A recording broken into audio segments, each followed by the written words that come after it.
Welcome to Blue Talks.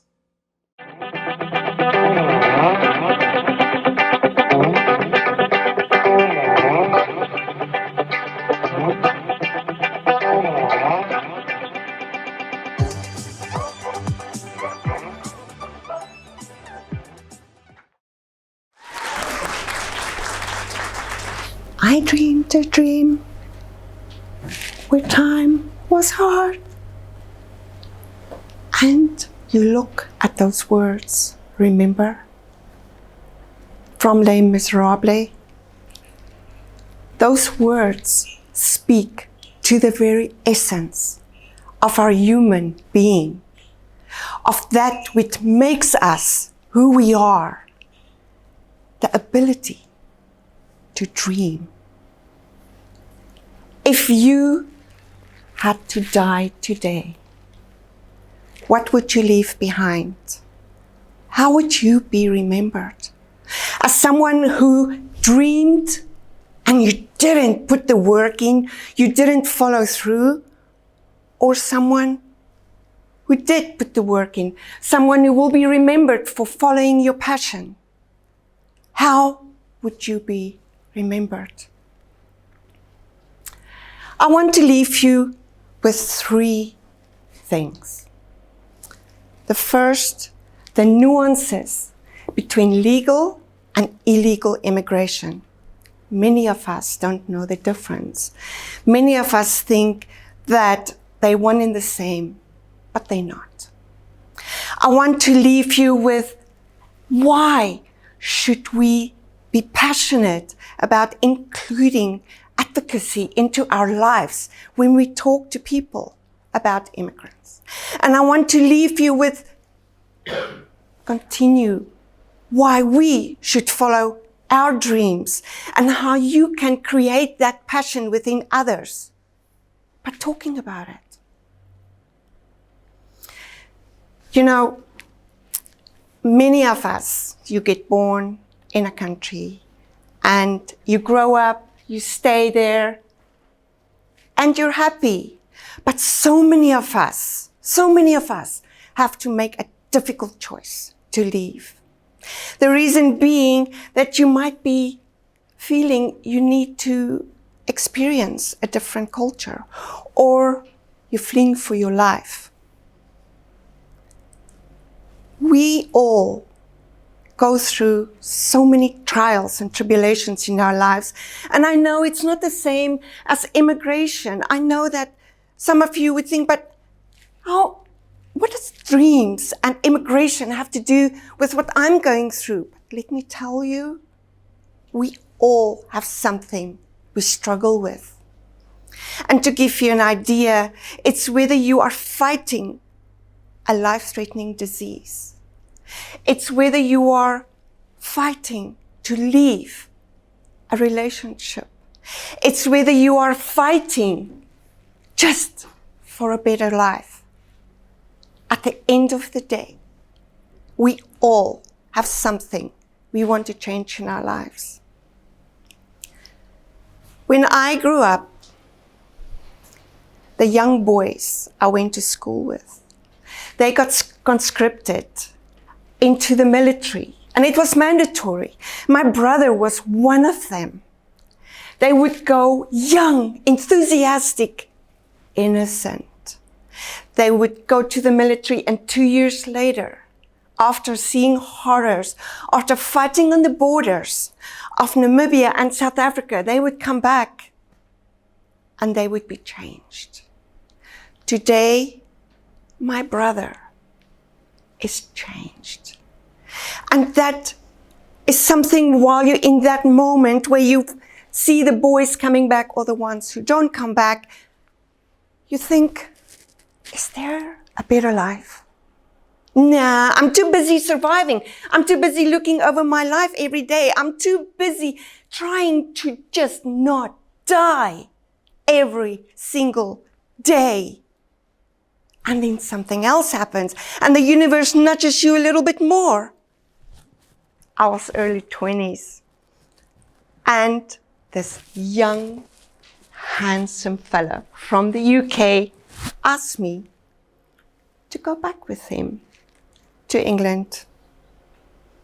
I was too scared. I was so naive. I thought, no, that can never happen. And life goes on. You think, what if? And life goes on. You work, you look over your shoulder, you have the weapon underneath your pillow. Everywhere you drive, you look out that you're not the one to be hijacked. What if? Nah. And then something else happened to me. It was late at night, and I came out of a gym where I was leading aerobics for 3 hours. And I was accosted. And I managed to get into my vehicle, and it was shaken, and it was lifted and dropped, and I didn't know if I was going to make it out alive. With shaking hands, I managed to get out of there in one piece. And the seed that's been slowly laying dormant for so many years since I grew up started sprouting.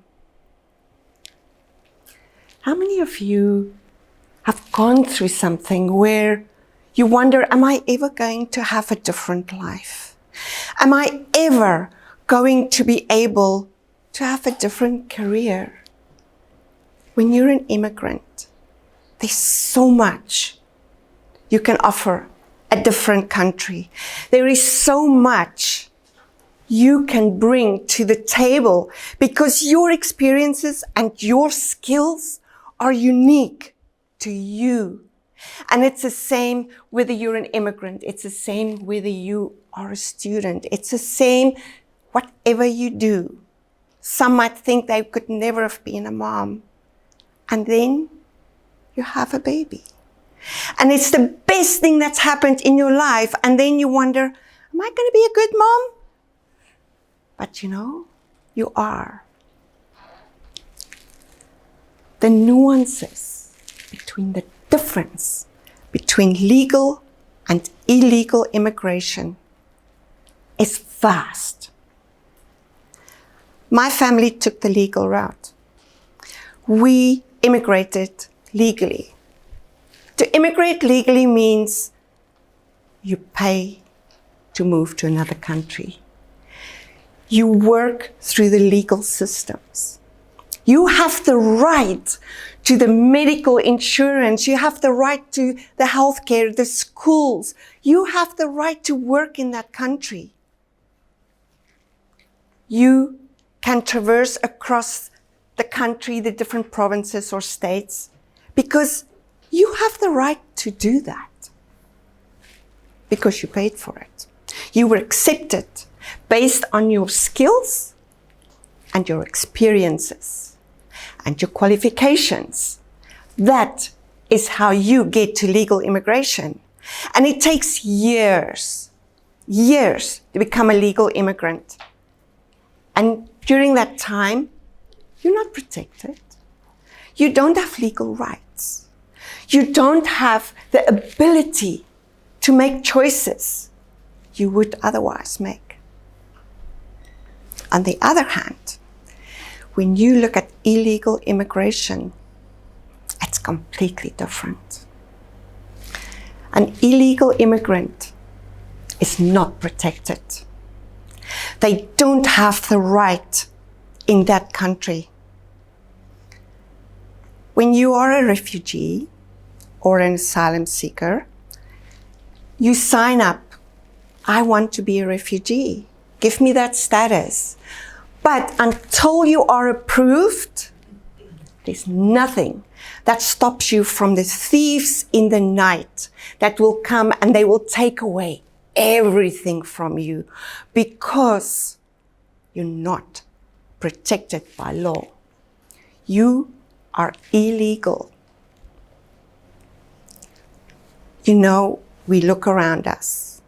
We hear the news. We watch the news.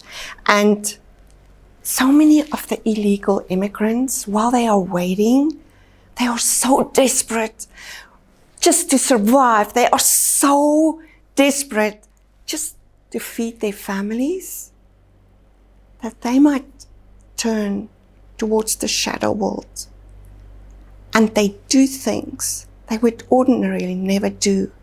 And I want you to have empathy in your heart for the ones who struggle, who want a better life, the ones who make that journey across oceans in little boats, maybe in trucks. They cannot breathe. So many of them die. Have understanding. It's not easy. It's not easy to leave everything you know and just leave on a bit of hope that whatever happens, you might get there alive. You might have a new home. In the same token, I want you to really focus on the narrative you use. It's so easy to say, oh, they're taking away everything we've got. How dare they get into the country? Who do they think they are? This government is completely crazy. But you know what? It's up to the governments to make that call. And we can change the narrative. Next time you hear of illegal immigrants getting into the country, give them your heart, because they want a new life. And change the way you look at them, change the way you talk about them. At the end of the day, it's up to the governments to make the call. On the other hand, though, I have to say this, that our governments of today, everywhere you go in the world, they need to understand that if the infrastructures of the country is not equipped to take care of the masses they invite in, then it will have an effect on the long-term residents, where your healthcare gets affected, your schooling will get affected, as well as the business opportunities that will get affected. However, as an immigrant, those of us here who are immigrants, you bring so much to the table. You bring innovation. You bring with you new ideas. You help with the population. And, of course, populations are getting older. Immigrants, the future, the answer to help boost the population. Not just that. The birth rates in countries are lower. People don't want babies anymore. So the number of older generation versus younger generation entering is so vast. Countries need immigrants to be able to make up the difference.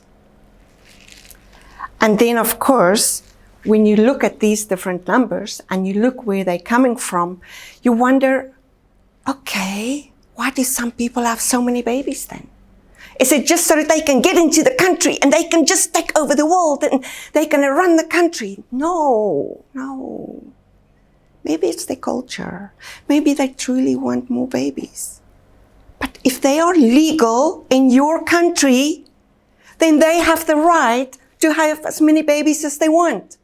If they are legal in your country, they have the right to vote. They have the right to schooling, to healthcare. They have the right to work. Remember that. Because immigrants are all over the world. And we are not just based in one country anymore. The world is so vast, right? It's so vast. So I want you to understand that. Being an immigrant, of course, doesn't mean when you go to a new country, you are going to know what to do with the critters in that country. So I would like to tell you a little story. We were in Houston, Texas, on an acreage. We had a miniature Doberman Pinscher. His name was Chippy. Black, beautiful little dog. We built this fence 12 feet high, and we made sure that no animal can get to Chippy. We would leave him outside during the day. His food is there, his water. Chippy had a castle. noticed at nighttime, Chippy would come home and he was ravenous. Once we let him out of his big kennel, we couldn't understand why. Every night, the same issue. One night, Chippy is in the house. We heard this racket outside, and it's by his kennel. Went outside with a flashlight. Now, we were next to a state park, so you need to understand we were looking for the alligators and the snakes on the acreage, right? So we go, we look. Raccoons. Raccoons had learned to climb that 12-foot fencing. It wasn't covered at the top. I mean, come on, no animal is gonna go from the top. They went in, they intimidated poor Chippy, and they took his food. So these raccoons, there was some food left behind, and they were fighting over Chippy's food that was left for the day. So, lesson learned. When you go to a new country, please make sure you know what critters are around. Very, very important. Do you know that? Legal immigration. How many of you know what legal immigration is? I've discussed it already. I've told you about the procedures that you go through, but did you know that you can be refused when you go to a new country and you apply to become a citizen there?